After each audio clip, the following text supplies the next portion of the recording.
Salam alaikum, bismillah ar-Rahman ar-Rahim, wa salatu wa salam ala Rasulillah. Euh, Avant de commencer cette conférence un petit peu particulière, par visioconférence, je voudrais d'abord saluer tout le corps médical, tous les médecins, tous ceux qui sont au service de la population dans cette période un petit peu compliquée où, où vraiment les véritables héros, si je peux m'exprimer ainsi, sont justement tout le corps médical, tous ceux qui sont au service de la population. Et on leur souhaite Rabbi Hafadhum, Inch'Allah, Rabbi Ba'adna Hadal Waba, Inch'Allah, qu'on voie rapidement les solutions à cette situation, Inch'Allah. Donc déjà, c'était pour moi important d'intervenir là-dessus et voilà, de mettre en avant ceux qui le méritent réellement. On va démarrer cette première question. Salam alaikum, bonjour coach, c'est Mouad Meroudi, Radio Al-Bahja. Coach, ma première question c'est à propos des deux joueurs, deux arrières gauche, c'est Mohamed Fares et Rami Ben Sebaïna. Mohamed Fares qui s'est remplacé à la dernière minute par Ayoub Abdellaoui. Coach, ma question, est-ce que l'absence des deux joueurs a modifié votre façon de travailler au niveau de la défense avant le match de jeudi face au Zimbabwe? Et ma deuxième question, coach, c'est à propos de Riyad Mahrez. Coach, quel conseil que vous pouvez lui donner en tant que sélectionneur national après ces dernières semaines difficiles qu'il a vécues avec Manchester City?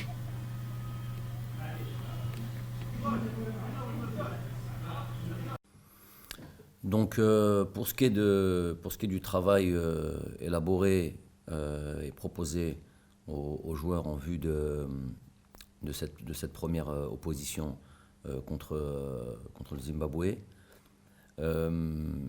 effectivement, c'est pas la meilleure des manières de préparer un match quand le groupe n'est pas au complet, notamment quand il y a des éléments clés qui sont absents. Mais ça fait partie des aléas du métier, surtout dans les conditions dans lesquelles on est. On sait que c'est très compliqué de se déplacer. On sait que par exemple de voyager. Mais on sait que par exemple un joueur comme Rami Ben Sebaini a reçu un coup lors de son dernier match et qu'il était très dangereux de le faire voyager le lendemain comme c'était prévu de son match. Donc je vous dis, c'est les aléas du métier, on doit être capable de s'adapter à ça. Puis il y a quand même une certaine cohésion, certains automatismes qui sont déjà quand même en place. Donc je ne me fais pas de soucis, j'essaie toujours de voir le bon côté des choses. Et voilà, aujourd'hui nous aurons le groupe au complet pour la première fois. Bon, avec une petite blessure de Jamel Belhamri qui peut-être compromet son match pour demain. Mais voilà, je vous dis, c'est les aléas du métier. Il faut plus se concentrer sur les joueurs qui sont là et tout le travail que l'on peut proposer pour être fin prêt lors de ce match de demain, Inch'Allah. Après, pour ce qui est de Riyad Mahrez et sa situation, pour moi, il n'y a rien d'alarmant. Bon, déjà, si on regarde un petit peu le nombre de matchs qu'il a pu jouer ces derniers temps avec son club, ça a été les matchs sont assez conséquents. Il a joué quasiment tous les matchs. C'est vrai qu'on on attendait tous cette rencontre contre Liverpool. C'est un match voilà, entre les deux grosses, en tout cas parmi les grosses cylindrées de ce championnat anglais. On aurait voulu voir évidemment, comme d'habitude, Riyad jouer, performer sur ce genre d'opposition. Malheureusement, voilà, c'est aussi les aléas du métier, notamment du métier de joueur. Faire face à ce genre de situation, rester fort, ne pas non plus dramatiser. Même si évidemment Riyad c'est un amoureux du football, il aurait aimé jouer ce genre de rencontre. Il est déçu, on était tous déçus de ne pas le voir.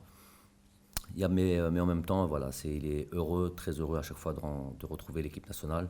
Je sais qu'il est psychologiquement largement concentré et préoccupé par le match de demain. C'est quand même le capitaine de cette sélection et l'envie de bien faire. Et voilà. Donc il y a zéro souci. C'est un joueur qui est fort de caractère aussi, s'il en est arrivé là où il en est. Aujourd'hui, c'est que il sait faire face à ce genre de situation. Et on te mène Roua et tous ses coéquipiers, le khair, Inch'Allah. On passe à la question suivante.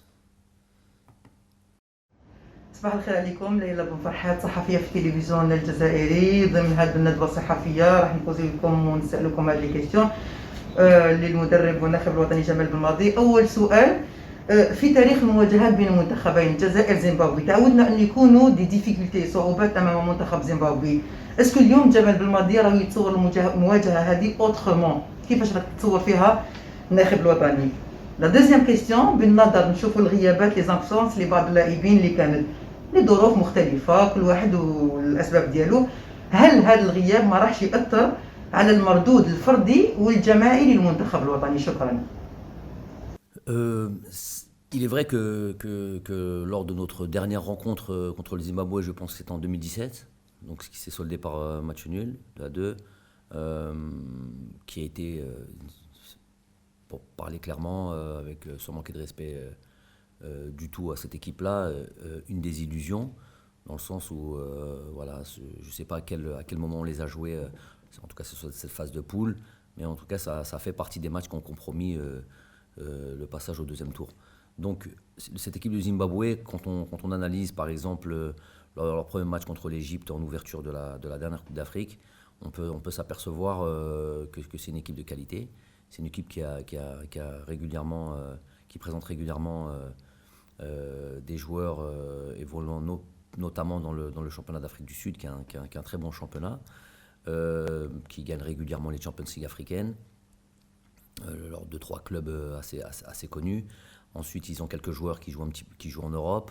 Ils ont même dans des gros clubs, notamment à Lyon, avec Kadewere et surtout qu'il est dans une période faste, avec les 2 buts qu'il vient de mettre contre Saint-Etienne, passe décisive aussi, je pense, contre Monaco. Donc bref, il présente des joueurs de qualité, un football où ils sont capables de bien combiner, d'aller vite vers l'avant. Ils ont des joueurs qui sont très habiles techniquement, qui savent prendre les espaces, des joueurs très fuyants, des joueurs qui peuvent poser des problèmes si on les laisse jouer et développer leur football. Donc tout ça, nous on en a conscience, on étudie comme à chaque fois très bien ces différentes équipes, on prend les choses très au sérieux. On sait que ce ne sera pas une rencontre aisée, où ce sera à nous de vraiment d'imposer notre football. On joue à domicile, on a encore envie de gagner, on est obnubilé par la victoire. Ça, c'est quelque chose qui est en nous, mais toujours avec beaucoup d'humilité. C'est comme ça qu'on aborde nos matchs, mais avec l'envie farouche de gagner. Et voilà, il n'y a que ça qui nous anime. Mais on sait qu'on aura une opposition et elle est bien étudiée, très bien étudiée. Les joueurs sont attentifs, comme d'habitude. Chaque séance d'entraînement, on en a peu, 3-4 séances avant le match. Chaque séance d'entraînement, chaque séance de vidéo, tout ce que l'on peut proposer s'oriente vers l'adversaire et vers ce match sur lequel on veut être performant. Donc on a conscience de la difficulté qui nous attend, notamment de ces adversaires qui veulent faire tomber, et c'est tout à fait légitime, le champion d'Afrique. Donc ils auront en plus des motifs de motivation supplémentaires, en plus des points qu'ils peuvent éventuellement prendre. Donc voilà, on se prépare, on est prêt, Inch'Allah, voilà. On a juste comme objectif de prendre ces 3 points. Ensuite, sur les absences, ça rejoint un petit peu la première question. on doit faire avec. L'équipe nationale, c'est une équipe nationale de manière générale, c'est différent d'un club où on est limité par un effectif. Là, on a un plus gros réservoir. On peut à chaque fois aller utiliser d'autres joueurs, et puis c'est l'occasion d'avoir des joueurs qui peuvent se révéler. Quand on voit un Reda Hlemia, je parle que de lui parce que c'est le dernier en date qui a pu jouer, notamment les deux dernières rencontres, que ce soit le Nigeria et le Mexique. On voit un joueur qui peut s'affirmer. Aujourd'hui, il a la possibilité de jouer encore d'autres matchs, de qualification. Et voilà. Donc ça, c'est même un besoin pour l'équipe nationale. Moi, j'aime cet aspect-là où on peut voir du sang neuf, des joueurs à portée de la concurrence, des joueurs qui peuvent s'installer, voir de nouvelles têtes. C'est important. Et dans ce sens-là, j'ai tenu aussi à voir Karim Aribi, voir avec le groupe dans un premier temps. Ensuite, on verra si on lui donnera du temps de jeu, mais en tous les cas, la voir avec nous. Et c'est déjà un premier pas et très important. Donc, ce que je veux dire par là, c'est que moi, d'une situation a priori préoccupante, à savoir des blessés ou des absents, je préfère voir le côté positif et me dire que voilà, il y a d'autres joueurs qui sont capables aussi d'assumer et de pouvoir se montrer, et voilà, aux yeux déjà à mes yeux en tant que sélectionneur, et puis aux yeux de tous les supporters de l'équipe nationale. Salut coach, c'est Ardoul Mehdaoui, journaliste d'El TV. Coach, première question. Nous avons remarqué que l'équipe nationale a enregistré pas mal d'indisponibilité de quelques joueurs. Sûrement c'était dû à la pandémie, et d'autres c'était à cause du mercato.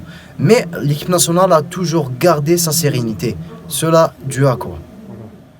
Deuxième question, coach, si vous me permettez. Concernant l'effectif étant riche, la composition du 18 et aussi le 11, ça sera vraiment, ou bien sera vraiment difficile. Que pensez-vous? Dernière question, coach, avec les nouveaux joueurs, pouvons-nous penser à l'émergence de certains, comme cela a été le cas pour Belhamri, Benasser et aussi Belheli? Merci beaucoup. Bon, je pense que sur ces trois questions-là, j'ai déjà répondu. Donc, on va avancer. Parce que juste répéter que voilà, ces absences-là, ça existe dans toutes les sélections et ça fait partie de notre métier. Le plus important, c'est que ceux qui arrivent, il y a un petit dicton qui dit que les absents ont toujours tort. Et j'aimerais qu'il soit appliqué et qu'il soit compris par ces nouveaux justement qui arrivent dans cette sélection, et qui puissent voilà, profiter de ce climat vraiment dans une dynamique de victoire. C'est plus facile de pouvoir un groupe sain, un groupe qui est en confiance, un groupe qui gagne, et de pouvoir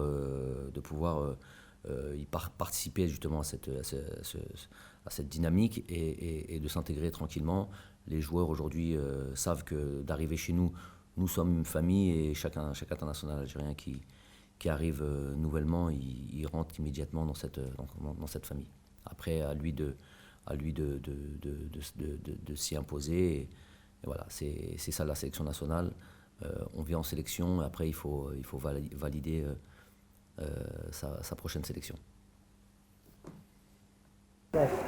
كوتش بالماضي، السلام عليكم ورحمة الله. معك بلال وهاب، صحفي من قناة الشروق نيوز. بمناسبة هذه المباراة، لدينا المباراة المزدوجة بين المنتخبين زيمبابوي والجزائري. لدينا 3 أسئلة. الأول بخصوص محمد فارس، هل من توضيح أن هذا اللاعب الذي لم يحضر لحد الآن لتربص سيدي موسى؟ السؤال الثاني، أنت كلاعب انهزمت أمام منتخب زيمبابوي، هل هذه المباراة المزدوجة لديها طابع خاص بالنسبة لك أم هي طارية؟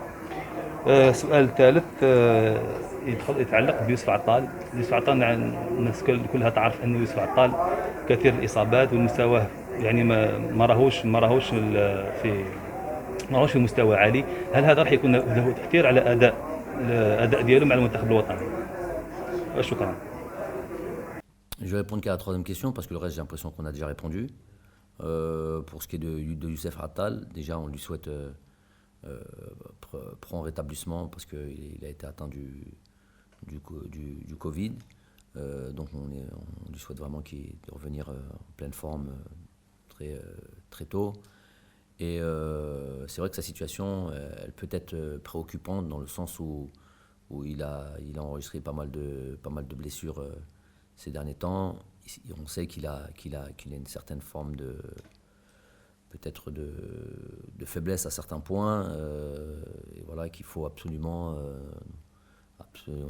régler. Mais ça, c'est le quotidien, c'est le travail qui doit être opéré en club.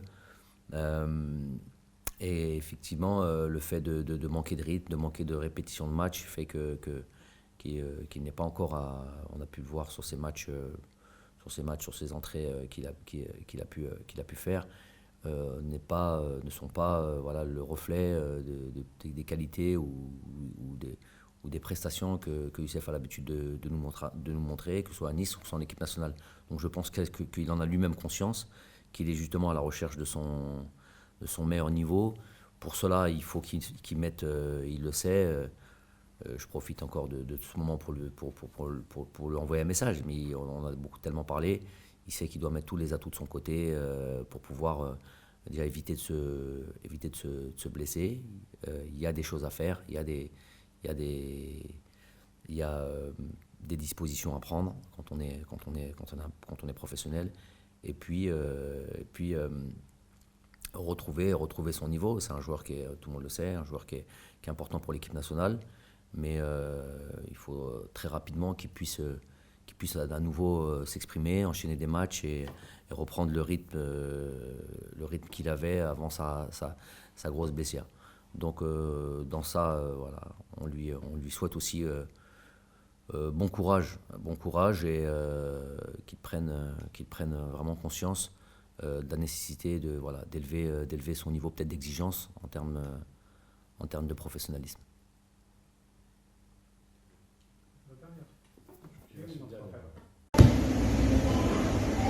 Zahrarien, quotidien Maghreb al-Awsat, Maghreb Info.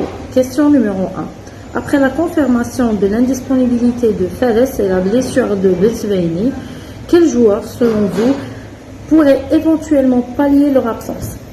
Question numéro 2. La défection du public pour cause de situation sanitaire pourrait-elle avoir un impact négatif sur la production des joueurs? Merci. Donc la première question, il est évident qu'on va pas se répéter. Pour l'absence du public, effectivement, chez nous, on sait que c'est un véritable atout. On sait notre équipe nationale et nos supporters sont indissociables. C'est vraiment, ne serait-ce que pour les joueurs, nous avons toujours beaucoup d'envie. Dima farhanin ou مقلقين presque, même pressés de rejoindre surtout بلادنا ونلعبوا مع جمهورنا في ملعبنا. للأسف ça va pas être le cas pour cette fois-ci, en raison, tout le monde connaît les raisons, mais on sait que voilà, on sent d'ores et déjà déjà notre arrivée à l'aéroport, un peu partout, dès qu'on a la possibilité de côtoyer le peu de temps qu'on a le Sha'ab. On sait qu'ils seront derrière nous, on sait qu'ils seront derrière leur écran, qu'ils vont vibrer au rythme du match. Et ça, les joueurs en ont conscience. En tout cas, je leur rappellerai, mais je sais qu'ils ont conscience de ça. Peut-être que le stade sera vide, mais il y aura beaucoup de monde qui regardera ce match. Bonjour coach, c'est Mohamed Amin Foguer de la chaîne El Bilad TV. Aujourd'hui, j'ai 3 questions pour vous. Ma première question concerne le championnat algérien qui va débuter le 28 novembre prochain.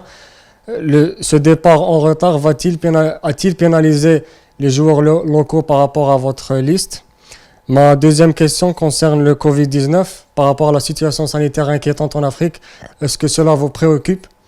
Et ma troisième question concerne l'équipe U20 qui s'est renforcée avec beaucoup de joueurs évoluant à l'étranger.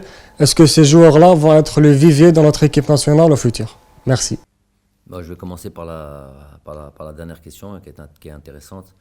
Effectivement, j'approuve et je regarde avec beaucoup d'intérêt justement l'arrivée de ces joueurs-là. Et je pense que c'est une première dans l'histoire de notre football national où on a été récupérer des joueurs si jeunes. sortis des centres de formation. Et je sais que ce n'est pas une chose simple. Déjà, de les repérer, tout ce travail de scouting, de prospection. Déjà, ça, c'est déjà quelque chose qui est pas facile. Ensuite, convaincre ces joueurs qui sont dans des centres de formation, qui sont jeunes. Et croyez-moi, il est certain que ce n'est pas une chose facile de sortir des centres de formation pour aller rejoindre l'équipe nationale d'Algérie. C'est très compliqué. Prendre ce genre de décision, je sais de quoi je parle. Si jeune, c'est pas quelque chose de simple. Donc, ça prouve vraiment tout leur amour qu'ils ont pour leur pays. Et malgré leur jeune âge, ils sont capables de prendre des décisions. Et tout ça pour l'amour et l'attachement qu'ils ont à le Bledna. Donc, Yatom Saha, Inch'Allah, et je vais vraiment suivre leur évolution. Et Inch'Allah, c'est tout le mal qu'on leur souhaite, hein, d'un jour retrouver des joueurs parmi eux, rejoindre l'équipe nationale A. Que ce soit eux ou là que ce soit ceux qui sont ici au pays, qui sont en équipe nationale des jeunes catégories, que ce soit les moins de 20 ans, l'équipe espoir, et les retrouver, pourquoi pas aussi, comme leurs aînés, comme les Rami Ben Sebaini, comme les Jamel, comme les Youssef Blali, Bradad Mounedjah et tous les autres. Donc voilà un bon compromis entre les bons joueurs qu'on a dans notre pays, nos compatriotes qui sont aussi en France ou ailleurs. Peut-être que dans un second temps, il y aura peut-être d'autres joueurs qui viennent d'autres pays, de la Belgique, je ne sais pas, de tous les Algériens là où ils se trouvent, et venir et défendre les couleurs de leur pays à partir du moment où ils montrent cet attachement. Il est évident qu'il faut encourager cela. La question championnat d'Algérie, et effectivement, il est très difficile de pouvoir compter sur les joueurs le Mahali, comme on a l'habitude de les appeler, en tout cas des joueurs algériens qui évoluent ici au pays. À partir du moment où ils ne sont pas sur les terrains, qu'il n'y a pas de match, il est quasiment impossible, ne serait-ce que dans la prospection, de passer à les voir. Même, j'en profite pour parler du travail de Majid Bouguera qui est ici, qui est déjà parti voir quelques matchs amicaux et qui va rester encore ici jusqu'à la fin novembre, début décembre. Voilà, parce que le championnat va recommencer, il va y avoir la Super Coupe, il va y avoir les débuts de match, le début du championnat, et on va faire tout le nécessaire comme d'habitude, pour aller voir et dénicher peut-être des nouveaux talents, des joueurs qui vont s'affirmer, des joueurs que l'on suit déjà depuis un moment et qui vont peut-être passer un cap. Donc on fera en sorte de ratisser large pour être sûr qu'on ne rate rien sur les joueurs de qualité qui peuvent prétendre à rejoindre l'équipe nationale A. Ensuite, par rapport les appréhensions, elles sont là, effectivement, elles sont là. Dans ce sens-là, on a pu avoir justement, la CAF a permis, je vais revenir sur cet épisode-là, la CAF a permis justement par rapport à la raison sanitaire et éviter tous ces déplacements qui peuvent justement faciliter d'attraper tout simplement ce virus, à proposer à toutes les fédérations de pouvoir organiser les deux rencontres, soit dans un pays, dans un des deux pays, ou soit dans des terrains neutres.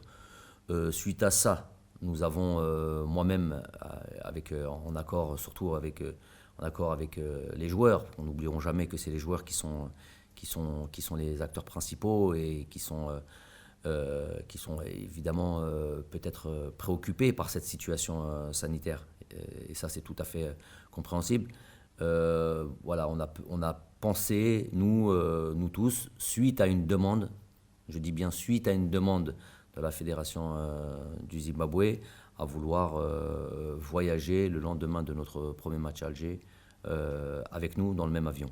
Donc suite à cette demande-là, nous leur avons proposé, suite à cette demande-là et suite aux options que la CAF nous a proposées, donc ça fait deux bonnes raisons que nous avons eues de leur proposer de jouer à domicile, étant donné que évidemment il n'y a pas de supporters, que ça empêche de faire justement ces déplacements sur lesquels ils étaient peut-être d'une certaine manière en difficulté. Quand on voit qu'il y a aussi pas mal de joueurs qui évoluent en Europe de chez eux et qui d'ailleurs risquent de venir de Paris, ça aurait été ce qu'on appelle, ce qu'on dirait du win-win. Tout le monde aurait été gagnant. Donc nous leur avons proposé ça, il y a eu un délai de réflexion et ils ont habilement, entre guillemets, déformé un petit peu les circonstances de cette demande. Je tenais à préciser ça parce que c'est important de rétablir des vérités. En aucun cas, évidemment, nous avons voulu manquer de quelconque respect à qui que ce soit, et surtout pas à une fédération ou un pays comme le Zimbabwe. Donc tout ça, je me suis un peu étalé sur cette réponse pour dire que oui, effectivement, à qui ça ne préoccupe pas cette situation-là, mais on est obligé de faire avec. On fera ce déplacement avec plaisir, avec beaucoup d'envie au Zimbabwe. Faire ces 20 heures de vol aller-retour, c'est notre métier, c'est notre boulot, on est capable de le faire, on l'a déjà fait, on le refera sans le moindre problème.